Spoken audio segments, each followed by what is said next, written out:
Hello friends, legal and social awareness के एक और एपिसोड में आप सभी का बहुत बहुत स्वागत है। मैं करीम अहमद सिद्दीकी एडवोकेट।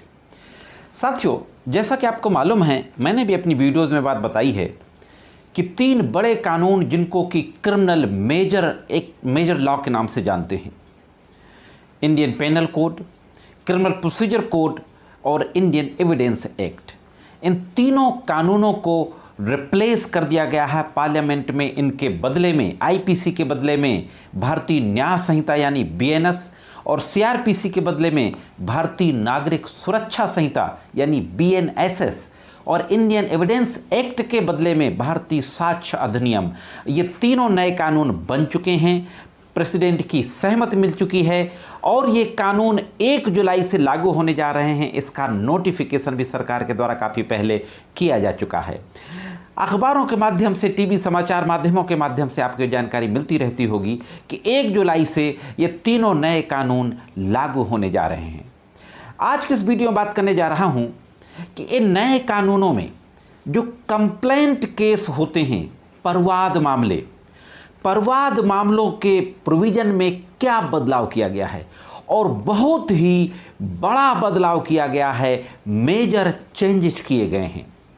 अब नए कानूनों के लागू होने से किसी भी व्यक्ति के खिलाफ न्यायालय में जाकर के जो कंप्लेंट दाखिल कर दी जाती थी, अब कंप्लेंट दाखिल करना और उसको आरोपी के रूप में तलब कराना आसान नहीं होगा।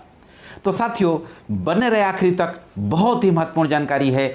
अगर आप लॉ स्टूडेंट हैं या जुडिशरी से संबंधित किसी एग्जाम्स की प्रिपरेशन कर रहे हैं, या आप जूनियर एडवोकेट हैं, आपने अभी कोर्ट ज्वाइन की है, या आप एक आम इंसान हैं और आपका कोर्ट कचहरी में कोई केस चल रहा है, तो भी ये जानकारी आपको जाननी चाहिए।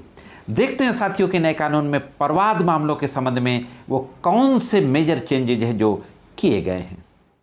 दोस्तों, अभी तक जो कंप्लेंट केस के संबंध में जो प्रोविज़न है, मैंने भी अपने कई वीडियोस में बताया है और कंप्लेंट केस के पूरे प्रोसीजर के बारे में भी मैंने वीडियो बताया था। मैं आई बटन में उसका लिंक दे दूंगा। आप अगर डिटेल में जानना चाहते हैं कंप्लेंट केस के पूरे प्रोसेस के बारे में तो उस वीडियो को देख सकते हैं।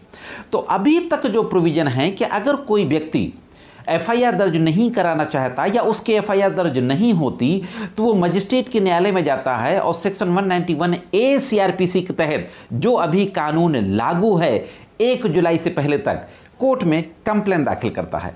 कंप्लेंट को सीआरपीसी के सेक्शन 2D में डिफाइन किया गया है और कंप्लेंट दाखिल होने के बाद सेक्शन 200 सीआरपीसी के तहत मजिस्ट्रेट कंप्लेनेंट के स्टेटमेंट दर्ज करता है। 202 सीआरपीसी के तहत कंप्लेनेंट के अगर कोई विटनेसेस हैं 1 या 1 से ज़्यादा तो उनका स्टेटमेंट दर्ज किया जाता है।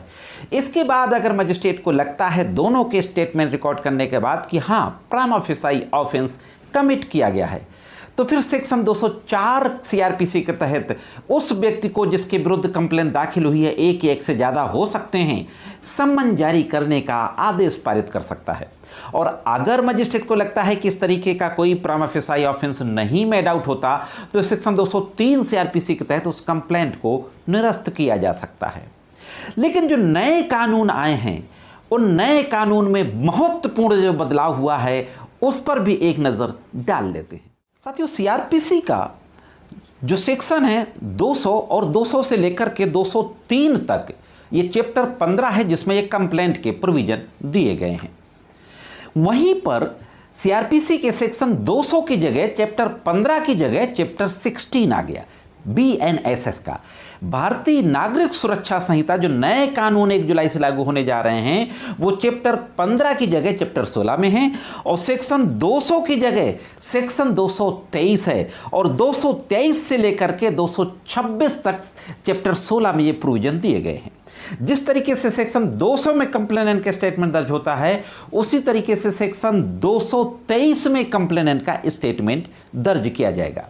223 में कंप्लेंट के स्टेटमेंट दर्ज होने के बाद 225 में विटनेसेस के स्टेटमेंट दर्ज होंगे। इसके बाद 226 में अगर prima facie offence made out नहीं होता तो उस कंप्लेंट को डिसमिस किया जा सकता है और 227 सीआरपीसी के तहत अगर मजिस्ट्रेट को लगता है कि prima facie offence made out होता है तो आरोपी व्यक्ति या व्यक्तियों को सम्मन जारी करने का आदेश पारित किया जा सकता है।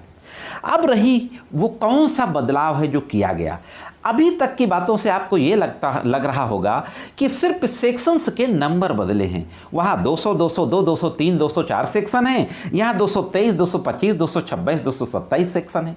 लेकिन साथियों, महत्वपूर्ण जो बदलाव किया गया है कि अभी तक कंप्लेन दाखिल होने के बाद, बयान होने के बाद बहस कर दी जाती है और मुलजिम को अगर समन करना होता है तो समन कर लिया जाता था।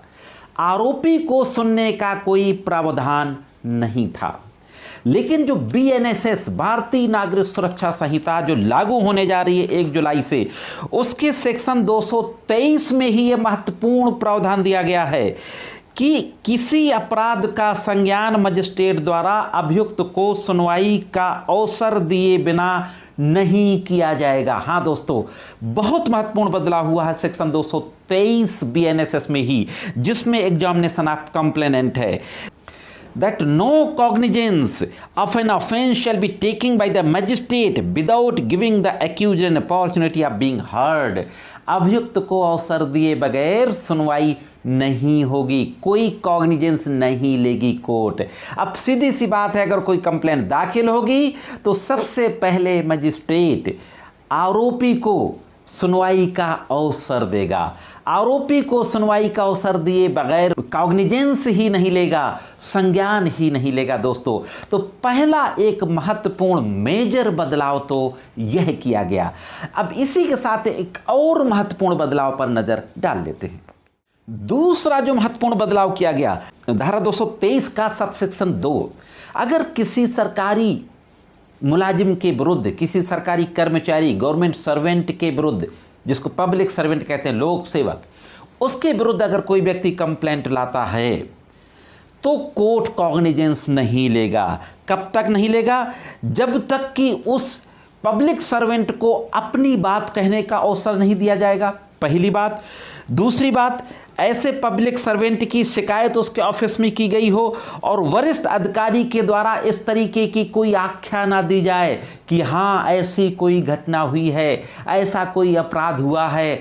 तब तक अगर किसी पब्लिक सर्वेंट के खिलाफ, लोक सेवक के खिलाफ कोई व्यक्ति न्यायालय में कंप्लेन दाखिल करता है तो मजिस्ट्रेट की न्यायालय के द्वारा पब्लिक सर्वेंट के विरुद्ध दाखिल की गई ऐसी किसी भी कंप्लेंट पर यानी परवाद पर कोई भी संज्ञान नहीं लिया जाएगा। तो साथियों, जैसा कि मैंने शुरुआत में कहा था कि अब किसी भी व्यक्ति को आरोपी बनाकर सम्मन जारी कराना आसान नहीं होगा।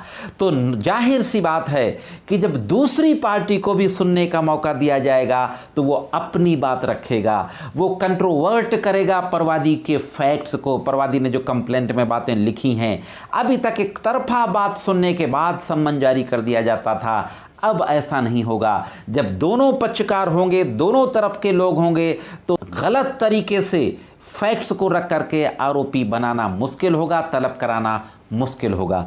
तो यह थी दोस्तों नए कानूनों के संबंध में महत्वपूर्ण धाराएं 223, 225, 226 और 227 जो परवाद केस के रूप में प्रोसीजर जो परवाद केस का है उसके लिए चैप्टर 16 में दी गई हैं BNSS के।